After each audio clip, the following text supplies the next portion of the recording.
So in the last video, I did the rundown on Warner Brothers and the entertainment aspect as far as the motion pictures, but today let's dive into the music industry.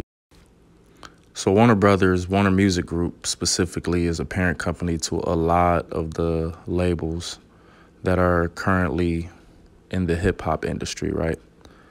And one of their earlier labels that they took over was the Rhino Entertainment label, which was the distributor for Roulette Records. And Roulette Records was ran by Morris Levy. The label had known ties to New York City mobsters. Levy ran the label with an iron fist. Levy was the key financial backer for the rap music label Sugar Hill Records, which was founded in 1974 by the husband and wife team Joe and Sylvia Robertson. Sugar Hill released the first top 40 rap song, Rapper's Delight, in 1979. So they tried to buy Levy out, which they ended up doing, but I think they ended up selling it later on down the road anyway. So it was the first black label, but they didn't keep it that way. In 1995, Rhino Records came back around and they purchased all the released and unreleased masters owned by the Sugar Hill label. In 2002, the company Sugar Hill Studios was destroyed by a fire. So all the master tapes, all their platinum records was destroyed reportedly in a fire. So that's real suspicious. Like trying to just erase that black ownership history and legacy. All right, so who is Morris Levy?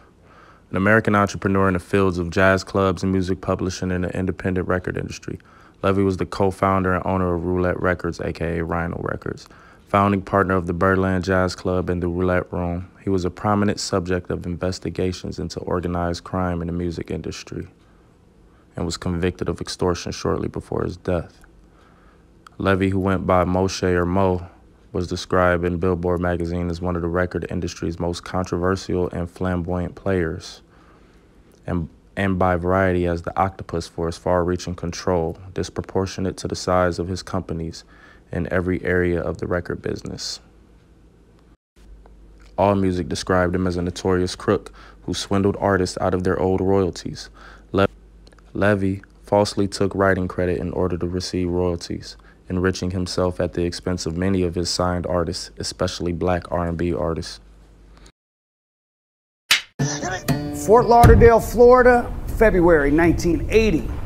The decomposing body of a man named Big Nat McCullough is found in his home with the back of his head blown off. Mafia Music is not just the title of an album by correctional officer turned rapper Rick Ross.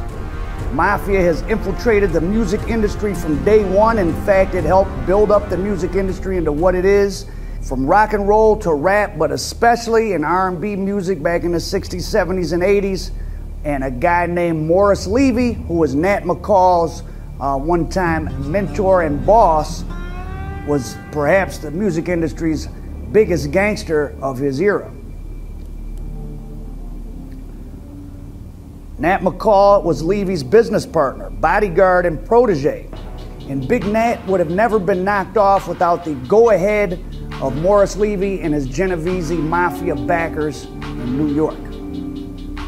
Big Nat McCullough was Levy's right-hand man and vice president of Roulette Records, as well as the owner of a tiny R&B music label backed by Levy named Calla Records. Morris Levy is infamous for stealing the publishing rights of quite a few artists. He stole about 30 to 40 million in Tommy James's publishing royalties. And think about this: infamous gangster, black heroin kingpin Frank Matthews, Mr. Big, the one who got away with it. Well, $30 million that Tommy James had stolen from him back then is worth about $100 million now. Well, that's about the same amount that, or maybe more than Frank Matthews stacked and fled with. And he was the biggest drug dealer in the country for a couple of years. So that's how profitable a corrupt, mafia-backed record label was back then, and perhaps is now. Today, there are more than 500 stations programming 15 minutes to 24 hours a day to the black community. More than 100 of these stations devote their entire broadcast day to a black format. Almost all are owned by whites.